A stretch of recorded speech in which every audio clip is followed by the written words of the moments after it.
All of you should take bandhan, it's better before puja.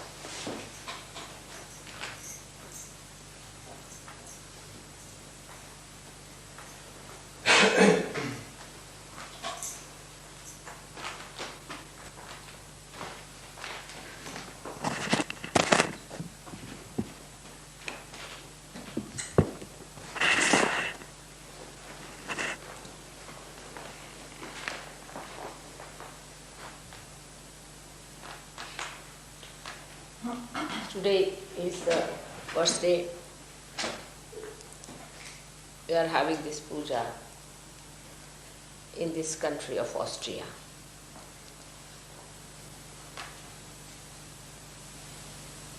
This country is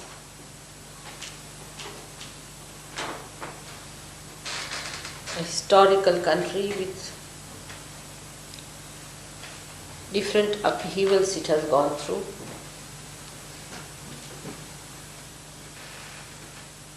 To learn so many lessons in life.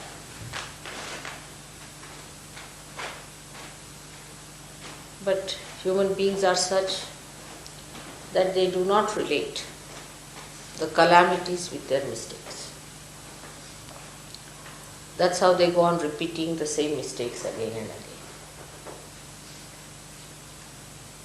The visit to Vienna was overdue. And I came on a day when we had to celebrate the birthday of Machilarnath. It's very auspicious for all of you that he should be today complete his 1 year of life.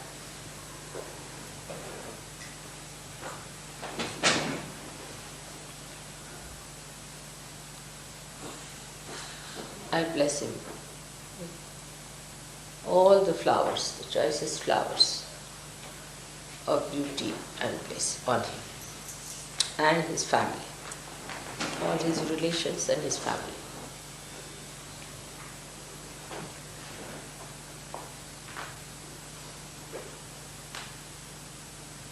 There are so many things which are being done for the first time. I should say that the first time I've come to Vienna, to Austria, that first time I've come to the birthday of a child on his first birthday. And on an Ashtami, that is today, is the 8th day of the moon which is increasing, Shukla Pakshi, that first time all the weapons of the goddess are to be worshipped.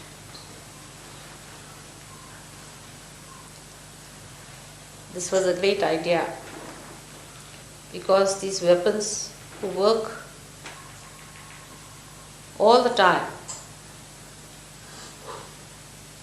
not only to kill the evil, but to protect the good, were never worshipped before. And that today, if human beings realize their importance and significance,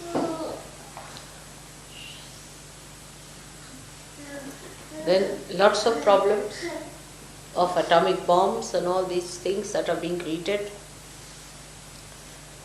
could be solved by diverting them to the right direction, using them for the destruction of the evil forces and not the good.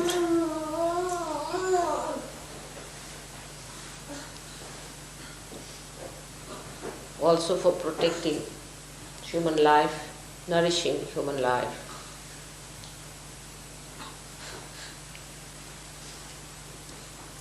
The same weapons can be used in a wrong direction, but rightly used, they can be dedicated for the use of God's work. all that is created by human beings.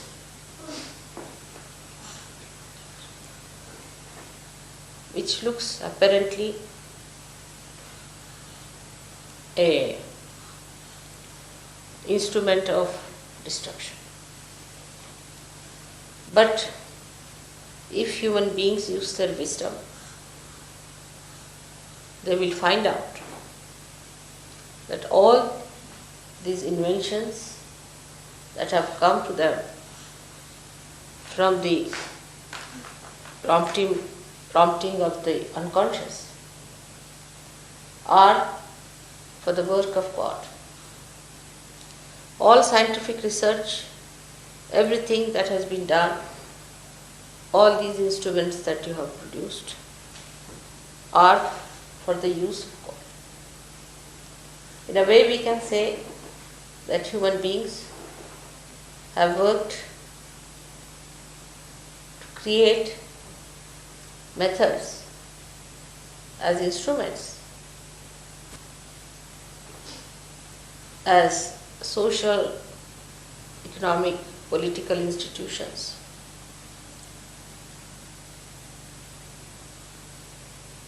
To advance the mechanism of God's work. The unconscious has worked through human beings.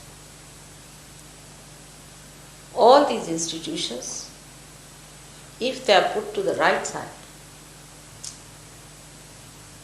of their activity and not to the hellish activity, they all can join together to complete the work of the divine. Like in the East, people believe that God has created this beautiful body of human beings, and it is for human beings to create beautiful artistic clothes to enhance the beauty of what God has created, to glorify the beauty what God has created, to respect the beauty that God has created. And that's what has happened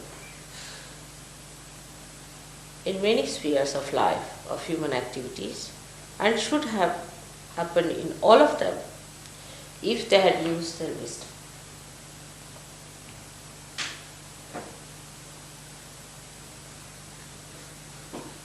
Question of knowledge that I discussed before is very important to understand. The knowledge that was forbidden once upon a time as Adam and Eve has been a big problem for human beings to understand. It was the case when God created human beings first time, apart from the celestial beings who were perfect. That He wanted to see if these human beings could grow in their population and in their awareness, in their innocence, they would become self-realized. But it was an experiment, and the human beings failed God at that time because they listened to baser promotions or baser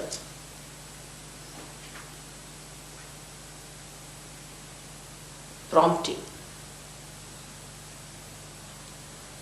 That's how they failed, and they lost their innocence. The loss of innocence is the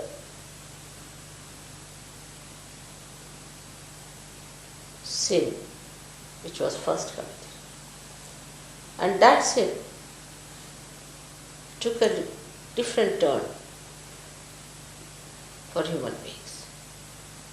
Now that knowledge What thou said is not this real knowledge. That was the avidya, the artificial knowledge, the knowledge that I am something, that I am the doer, the ego. Till the animal stage, there was no ego. And then the ego started growing. We can say that's the beginning of the original sin, that I am something. I am doing something. It's I who can do it. Alright? So God said, let's see. Let's see their little courage. And let them decide. So the plans were changed. One had to think now that we should get incarnations on this earth to help these people, to guide them, to put them into balance, to put them into proper understanding of dharma, so they keep to that balance. But every time I refuse to accept the balance. And this I goes very far from reality. Today also, when we come to Sahaja, I see people, they don't grow very fast. Because of this I, they have questions, they have doubts, they have problems. Because of this original sin, people cannot grow very fast. That I am the one, I am free. Why that? Why this? Who are you to ask questions? Who has made you? Have you made yourself? What did you do to become a human being? Why this kind of egoistical behavior towards God? Why God has made us? Why this thing? Who are you to ask any question? But it is so. The questioning goes on, and such people are very dangerous for searching. If they have to come for puja, I am worried. Not because anything will happen to puja, but we may lose them completely. Such egoistical, stupid people get lost. As a mother, I have simple compassion and love for them, and I feel sad that they could have been saved. But this questioning mind of theirs can drown them. This is the basic original sin that human beings have created. Apart from that, we have problem that we have come from animal stage to this stage. So there are animal brutal conditionings within us. Then we have gone through other conditionings which were created in the history by the same Mr. I, who started institutions, who started organizing religions. For example, take Christianity. Christ came here to break your ego. On the contrary, people built a big ego out of it. Now, there are some Sahajogis who believe that Sahaja is a Christian Sahaja or a Hindu Sahaja. Still, that lingers on. That lingers on. That it is a Christian Sahaja. For Christians, it has to be Christian Sahaja. For Hindus, it should be a Hindu Sahaja. For Muslim, it is Muslim Sahaja. It must relate to Islam because they can't get out of their own conditioning, so it must relate to that. It must explain everything that is there. They can't get out. See something. It could be also a Catholic Sahaja or a Protestant Sahaja. Could be even deeper than that. Like that, you see, it goes on. So you pull Sahaja into your own categories, into your own small little cups. But it's just the other way around. Sahaja is the ocean. Is a universal thing. It is a Mahayoga. It is not meant for Christians, Hindus, Muslims, or it's meant for human beings as they were. Have you got animals who are Christians? Hindus or Muslims. This all comes because of the original sin only, that we are something. We are Christians, we are Hindus, we are Muslims. In Sahaja Yoga, one has to understand that all the rivers, whether it is the river Ganges, or the river Yamuna, or it is the river Thames, or the Danube, any river, that all of them flow into the same ocean and become the ocean. They say that when all the rivers flow in the river Ganges, they are all called as Surasari, means the river of the gods. No more people call them by this different name of the tributaries that are there. In the same way, Sahaja Yoga is the ocean. You cannot name it. Do not try to find its identity with other things. If you start doing that, then your mind will start becoming that small little cup. And moreover, if you are coming from some organized religions, it's very important to understand that organized religions make your cup even stronger. It doesn't dissolve. If it is a disorganized religion, then it's a cup of earthenware which can dissolve into this ocean. But if it is a solid, nice porcelain, Maison, then there is no possibility.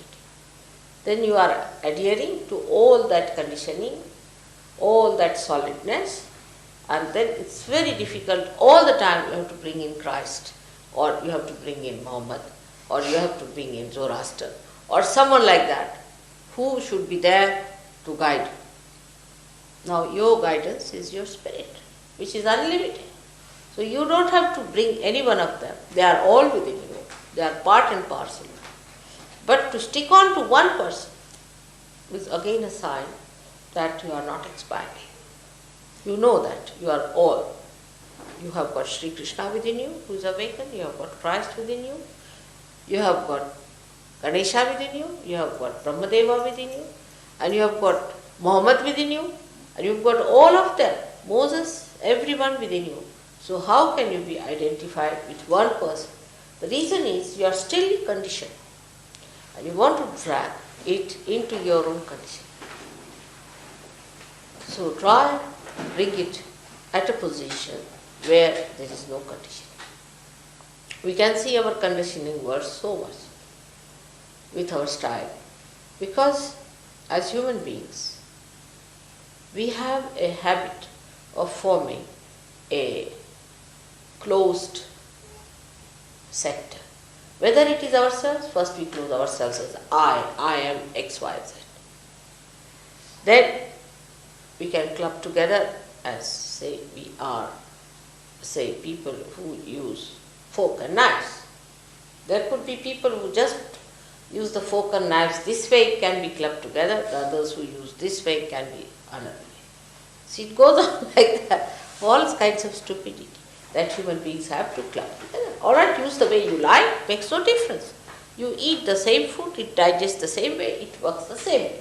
But as far as the outside is concerned, when it comes to human activity, they will use the fork and spoon in a different way. Somebody will use their hands, fingers, and somebody will, may use daggers. I don't know how they can manage to go to what limit.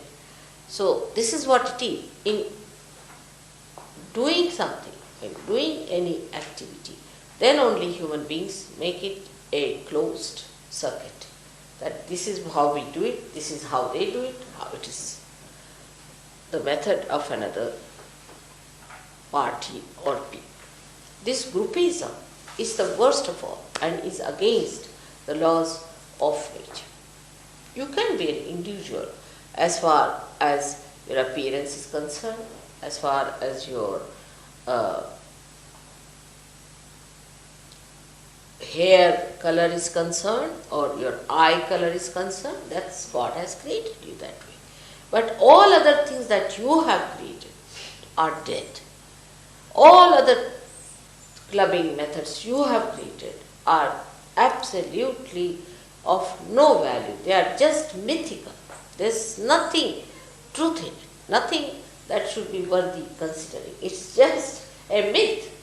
So one has to understand that there is nothing like a Sahaja Yoga, which is a Christian Sahaja Yoga, which is a Protestant Sahaja Yoga, or a Catholic Sahaja Yoga.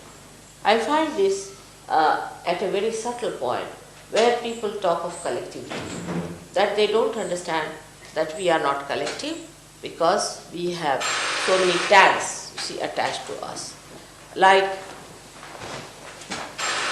the conditionings of our own doings.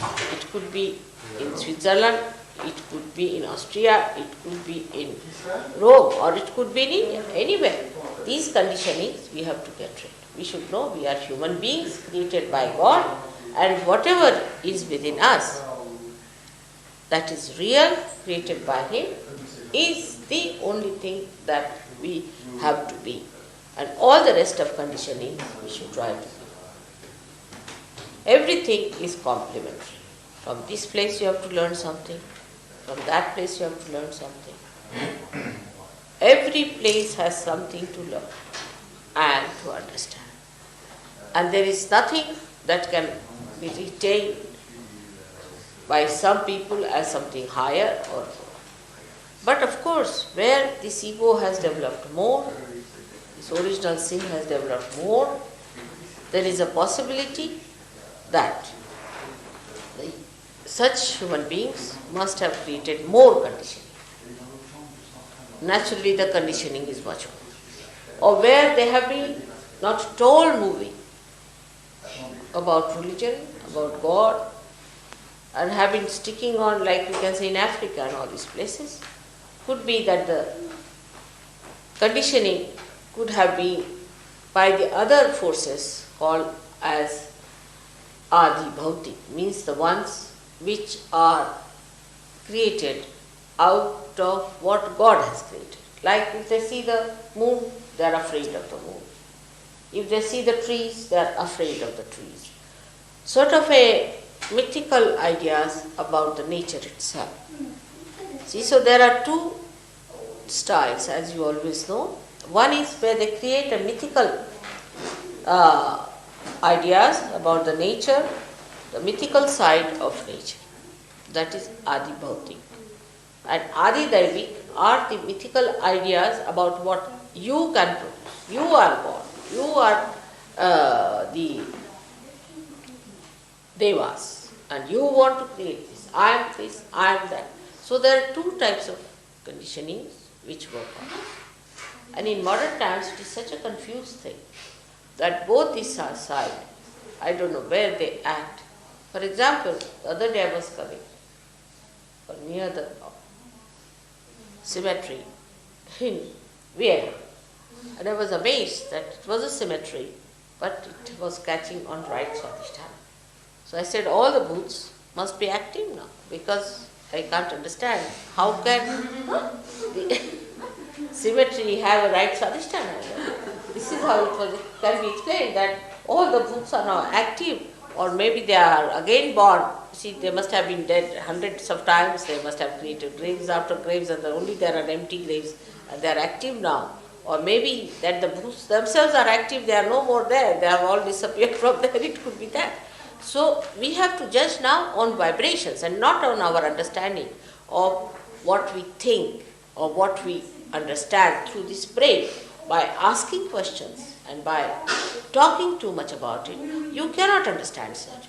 For Sahaja, you have to have that super state of mind where you can receive vibrations, can feel vibrations, and have to be absolutely compromised on that.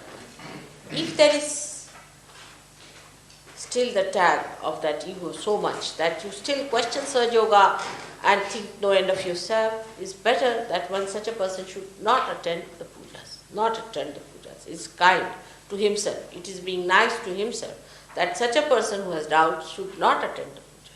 Because puja is only meant for people who have received that state of mind which is called as nirvikalpa, where there is no vikalpa, where there is no doubt in your mind. If there are still doubts in your mind will be still very powerful and it is going to put you down. So either before puja you tell your mind to keep quiet. Tell him not to talk now. Better keep quiet. Now I have to ascend and I have to receive the blessings of the divine. So just keep quiet. And if you cannot keep quiet, then I cannot ascend. I have told you many a times it's like a donkey. Mind is just like a donkey. If you go behind the donkey, it kicks you. It will tell you that you are the bad man, you are the worst man, all the self-pity will come. If you go ahead with the donkey, then he'll put his ears to you, can hold him like an egoist. You can go wherever you want, do what you like, what's wrong? It will not control. If you sit on top of the donkey, it will still play about with you to see how you work out. So, if you allow the mind to go here and there through your eyes or through your attention or in any way, or through your tongue or your senses, it will say, all right. It will eat the grass on the sides, it won't move. It will move this side, eat some grass. At this stage, as you speak about, should I quickly translate for the French who don't understand English? Oh, you want to translate the whole thing? No, I can in 2 minutes. I think later on, Gregor, will be better if you could translate, because the flow is better now. All right? So this donkey, the donkey wants to eat the grass. He knows that you don't mind him eating the grass. So all right, it goes round, eats grass, all sorts of dirt, filth, whatever it is, whatever you allow him, it eats, goes on eating all filthy things, all filthy thoughts, all dirty thoughts and every sort of thing, without questioning. You see, only in Sahaja Yoga they come under question, but not when they have to eat filth and dirt and all kinds of unholy things and sinful things. They never question. Then they'll say, what's wrong? But when it comes to Sahaja Yoga, they will question, which is the holiest of holy, which is the greatest of greatest. Only these gates are open to you. That's how you get it. Otherwise, it's not. It's prohibited to all the people to achieve this. The water that washes my feet is the ambrose, is the tirtha, which was even prohibited to doctors in olden days. Vaidyas were not allowed and they had to fight for it. Only the gods were allowed to drink it. Only the gods were allowed to drink it. Today you are placed at the position of gods. But are you capable of that? Are you deserving that? Or you are still questioning? You have still problems? Then it's better you are prohibited. It's a rare thing that you should take that ambrose. It's in the Devi Purana, Bhagavatam, if you read it, they were prohibited to take it. So this is what it is, that the mind goes like a donkey. But if the donkey knows the one who is the rider, knows his ways, and he knows how to control the mind, and he knows where it has to go, the same donkey, the same instruments, the same institutions, the same things you have got around you, will take you there with a faster speed, with a very comfortable thing. So tell your mind today that we have had enough of it, playing with the mind. Now we want to be there in the realm of God.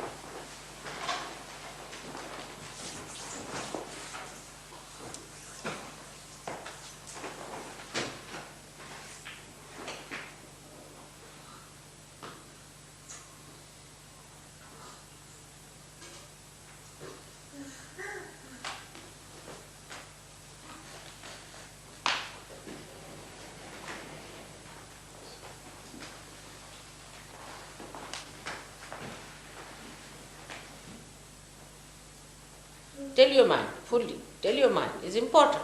But this is the mind which has taken you to all kinds of things. It has given you all the filth and dirt and all that. So just tell your mind.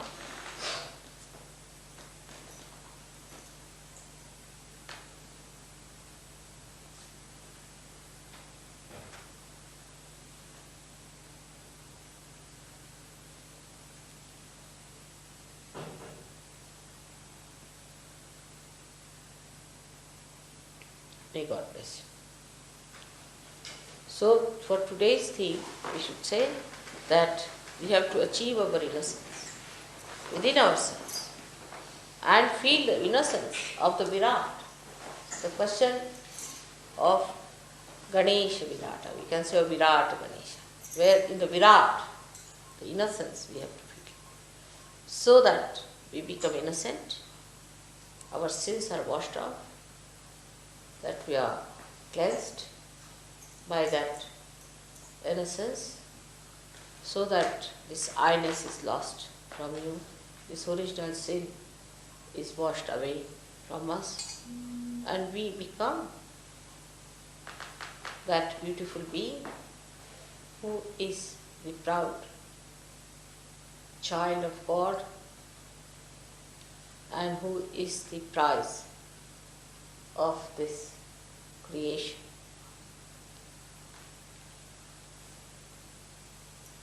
May God bless. Before also, that mother, why we became like this? Why didn't God just made us aware of ourselves without committing all these mistakes? And why we had to go through this all vicious circle? At that time, I didn't want to say that you have committed the original sin, that you have disobeyed God. Otherwise, things would have worked out in a different way, not have been so lengthy. Because if you tell them that, then there's another thing that happens to them is that they become left-sided and they start feeling guilty about the original sin, you see. So we have to jump from ego to original sin part of it. But that part, if you avoid, only one can say in the beginning that evolution would not take place without this freedom being given to you, see, because freedom was first tested. That you were given a freedom, you had a nice place to live in, you lived in the complete protection of God, in the Garden of Eden, you can say the beautiful, everything was wonderful. Nothing was missing there. But despite that, human beings, you see, when they had the freedom, just the freedom was going to be tested, immediately they took to these baser things. And that is the way God had to then change the whole plans, because the baser things of life were attractive, even with all the blessings that they had, all the animosity and the, we can say, all the animal feelings, we can say, were still attractive to human beings, and that's what was most surprising. And when these things happened, naturally the freedom itself had to go through the test of improvement, and that test was all this whole creation of human beings that took place. But to tell them all that it is only the original sin which has created a problem, then they sit down, oh God, why did we create the original sin? So it's better to tell them that it is inevitable for your evolutionary process, that your freedom must be tested. Because if you have to enter into the supreme freedom, you must first know whether you can bear it or not. And in seeing that, so it took so many years for human beings to grow into it, to understand that the man cannot bear anything. He cannot bear freedom, he cannot bear money, he cannot bear position, he cannot bear comfort, he cannot bear anything. And that's what now we are seeing in Sahaja Yoga also. When they get comfort, they just settle down again. When they get any blessings of material wealth, it will happen. Because again the same, that Garden of Eden is coming back to you. And when it starts coming back to you, again you go back to the same stage, is not good. Now you must understand that you have to be supreme. So you must master all this. Nothing is important. Nothing is important. Only the spirit is important. Then only you can get out of. This is also can act as a temptation for you. You see, all the blessings that are coming to you are temptations. So you should be prepared. Nothing is more important than the spirit. You see, we are prepared for any kind of thing to achieve the spirit. We are not bothered as to what blessings we get on the day. But what we want is the freedom of spirit, which is not hankering after anything, hankering after material things, so that you will be like a lamp which is giving light without getting involved into the lamp itself, whether it is of gold or silver or anything. It can burn the light even if it is made of mud. That's what is to be achieved by surgery, to be understood. Because this is a very precarious stage where I find people are again drifting down. To say, I have not known anything, Mother, so far, I have to know. Because this is the knowledge of the root, which you do not know. This is a new knowledge for you. What can you question about? You don't know anything. You have to know about the knowledge of the root. So humble down yourself, and then only you will receive the blessings of this new growth. That is the growth that is inward, inside, the Antar Yoga. Unless and until you humble down, it won't work out. You have to humble down. Because as soon as you start asking questions, it's your ego that's asking questions. So humble down to grow into it and to go further with the knowledge of the roots. It is surprising that in India only this knowledge has been really sought after, and people have gone very deep down. That's why every one of them had to come to India. Even Christ came to India to know about how people are searching it out, to support them, to help them. So it is important that the knowledge of the root has to be done in the area where it is more possible. It is easier to do where the roots are not disturbed. And that's what was the country, India, where people searched it out. But when they started going out again, they become stupid and foolish. And when we see them they're outside. But we don't see what tremendous work seers have put in it. Tremendous. I mean, you take one of them and it's sufficient to give you full idea of surgery. You take a simple person, a very simple person like, say, Sainath, who was, to look at, very simple. But what tremendous ocean of knowledge he had, who was not educated or anything. Nobody knows where he was born, what happened, from where he came and where he lived and how he came up to that age. No one knows about his background. Or you take Adi Shankaracharya, or you can take Kabira, or anyone. For example, you take Machindranath. If you read about Machindranath, you won't know. You think it's some sort of a mysterious knowledge he's giving. It's a tremendous work. They went into all the left and the right and everything they did. All kinds of experimentations. If you see the books they have written about Navnath, the 9 Nathas, and about Machindra's life, Machindranath went into such depth and he found out so much about the places where women were rulers. I think must be the Belgian place. He must have been. Where women were the rulers and husbands were just like cabbages and this and that, and all kinds of things he discovered.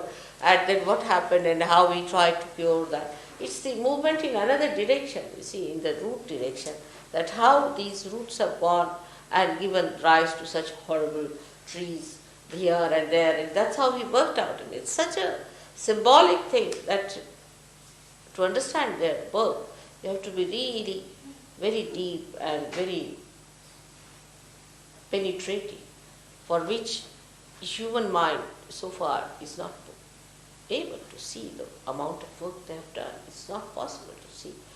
Like if you see Adi Shankaracharya's descriptions, or that even Markandeya's descriptions about your mother, is remarkable. How little things he could see, from where, from what angle, and every little bit of mother he could see as a child would see. You see, absolutely close to the mother. That means the innocence was complete and perfect. Otherwise you can't see these points that they have seen, all the little things like the 3 folds of the mother. How can anyone see? But a child can see that 3 folds of the mothers are there, that she has 3 folds in her body. Only a child can see. It's tremendous, actually. It's tremendous. Their innocence and their penetration and their courage. You need real courage to go into that penetration. So innocence is the thing which one has to achieve, first of all. But it should not be like this through Christ or through Ganesha. It should be you who should have it. Once you are the innocence. You don't have to say that. You don't have to come to through someone. You are that. You just directly can ask.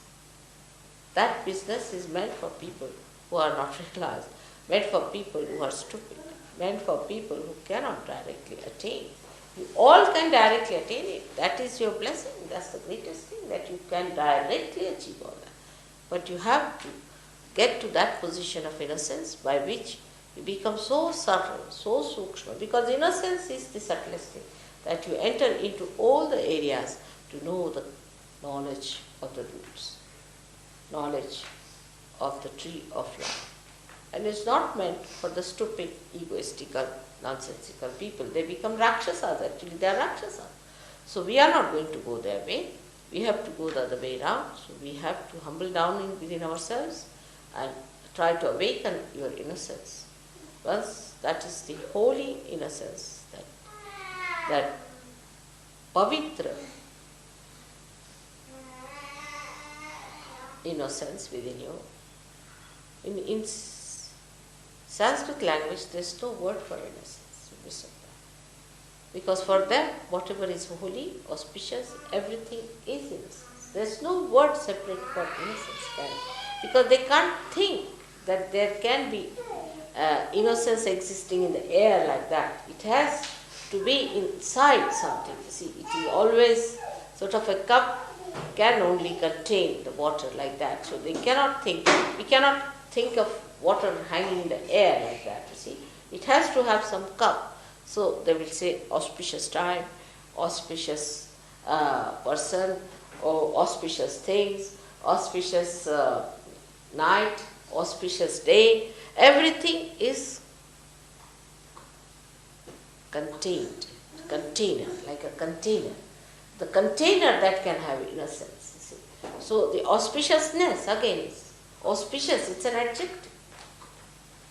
There is nothing like saying that this is a solid innocence, Shubha. Shubha itself is an adjective. There is no noun for innocence. Innocent it can be, but innocence itself doesn't exist for them because it exists everywhere that is innocent. It's such a wider idea, it's a wider idea of the Virat Ganesha. When he is in the whole of Virata, how can you put him down in a sense? It's so much subtle. It's too subtle to be made into a noun. It's too subtle a thing. And we have to become that subtle.